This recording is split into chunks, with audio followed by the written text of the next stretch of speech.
Cito itu akhirnya waduh ke situ. Sebenarnya itu akan ada proses tentang yaitu wujud jiwa sempurna. Itu dari Pak Sujito itu seperti itu. Kesimpulannya seperti itu. Nah, saat-saat ini saya masih mencari peluang untuk mengulang kembali.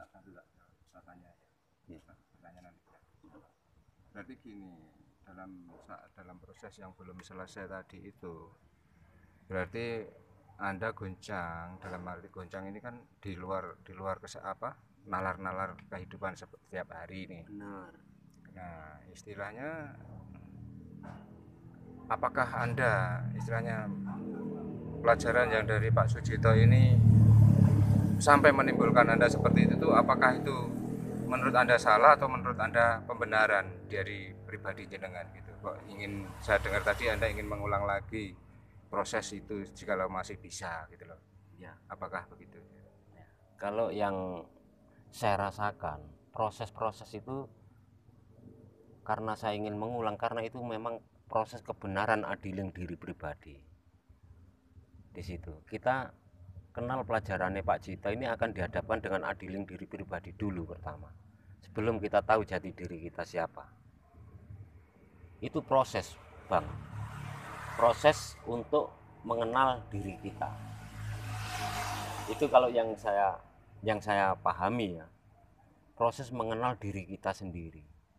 Nah, disitulah tempat istilahnya ndak ono guru, ndak ono murid, jati diri kita sendiri. Semua dari diri kita sendiri. Nah, sinau kau taman menggain datang kesucian mengatakan udinen murwito mering wujud rasamu priyonggo. Di situ. Jadi semua kita cari dalam diri kita sendiri. Kita gali dari diri kita sendiri, kita laku, kita belajar istilahnya mengantisipasi ucapan, tindakan, menyelaraskan. Nah, di dalam ajaran-ajaran yang kelanjutannya itu kan ada dari Pak Sujito itu ada di situ. Pesannya bagi teman-teman yang sinau belajar ke Pak Sujito harus benar-benar mumpuni mempersiapkan diri dengan baik lah, terutama dalam hal pondasi dirinya sendiri. Ya. Tidak begitu datang belum punya persiapan pondasi yang kokoh dalam arti wadah yang bersih ataupun pemahaman dalam hal kaweruh, tiba-tiba datang begitu langsung minta, ini endingnya akan kurang bagus gitu ya maksudnya ya. Iya, benar. Jadi gini ya, kalau kita mau belajar dari Pak Sujito sendiri itu gini, kita harus punya dasar-dasar pelajaran ini yang kuat, karena ajaran yang diberikan oleh Pak Cito itu adalah ajaran-ajaran yang kelasnya nggak main-main. Bagi saya pribadi nggak main-main. Jadi kalau kita mau istilahnya mengenal ajaran-ajaran dari Pak Cito ini, kita harus sudah ada persiapan yang matang. Jangan memaksakan kehendak atau pribadi, ingin mencapai kegayuhan, ingin mencapai sesuatu tapi tanpa ada dasar-dasar yang kuat. Di situ akan berdampak yang negatif.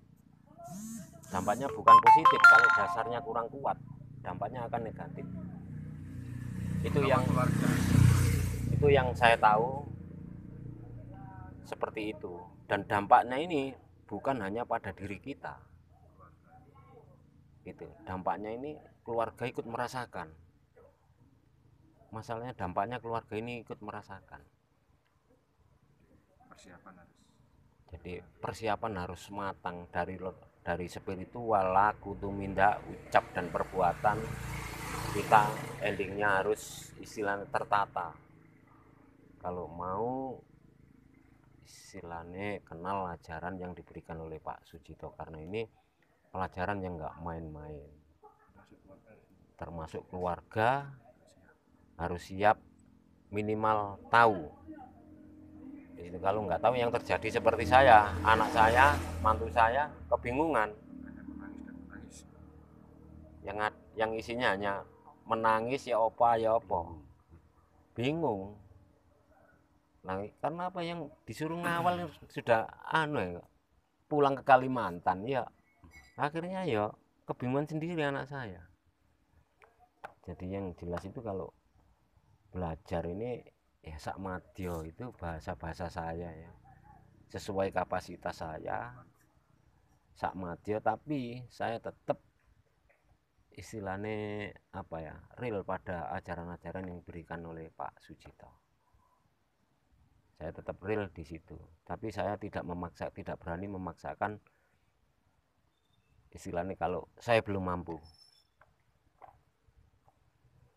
Jadi saya sesuai dengan perjalanan kehidupan saya, semampu saya tetap berpegangan. Akan mencari titik. Ya, di situ Mas. Ya, di sini saja cukup keterangan saya. Terima kasih. Semoga bermanfaat. Salam sedulur, salam tunggal nafas. Rahayu, rahayu, rahayu. Wujud selamat.